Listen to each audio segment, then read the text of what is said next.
Carjackings in Northeast Ohio on the rise, up 50% in 2 years. 3 News investigates. Marissa Sines is digging into how we got here and what it's going to take for these crimes to stop. January 27th, 2022. They took a police truck. What's going on, ma'am? They just stole my truck, and it's a detective's truck. He pulled the gun on me. Were you scared for your life at the time? I would be lying to say that I wasn't nervous. The kid and Needham said they needed my truck, and I just let them have it. I'm scared that they was getting ready to shoot. It's a Thursday, a normal day for Teresa. She's headed into work. Stopped at that on West Ridge at that gas station, which I've been there plenty of times before, getting ready to pump gas so I can refuel and head on to my destination where I was supposed to be that day. You can see Teresa in this security camera footage. Now, pay attention to these two men coming out of the convenience store. I spotted them as they were coming out the store. Then before I knew it, they were up on me really fast. And he had his gun present, and he said, you know what time it is. He pulled the gun on me. And he took my truck.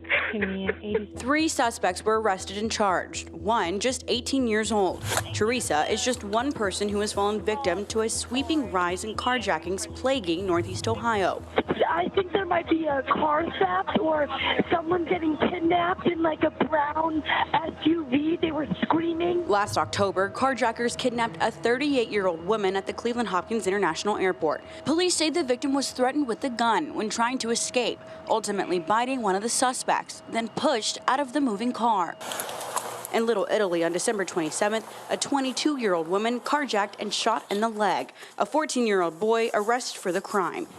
Just 4 days later, on Cleveland's west side, off-duty Cleveland police officer Shane Bartek was killed in a carjacking. Prosecutors charged 18-year-old Tamara McLeod with aggravated murder. The number of carjackings that are occurring with a weapon and by force has gone up. Records kept by the Cuyahoga County Prosecutor's Office proving so, showing a 50% spike in just 2 years.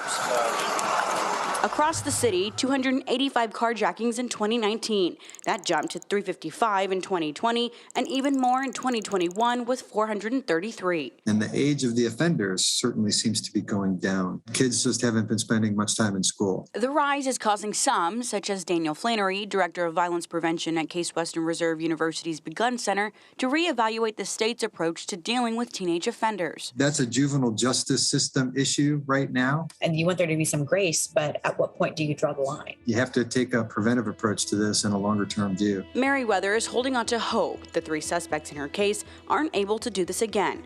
For now, she's focusing on the triggers that remind her of that day. I actually passed by last night, and one of my relatives that was in the car with me, she's like, Teresa, are you okay? I'm like, I'm fine. She's like, you got an eerie feeling? I said, yeah, I do. Experts say the impacts of the pandemic can be an attributing factor in the rise of these violent crimes, and say that being out of school or having so much free time is creating a culture of committing these acts for a sense of adventure or because of peer pressure.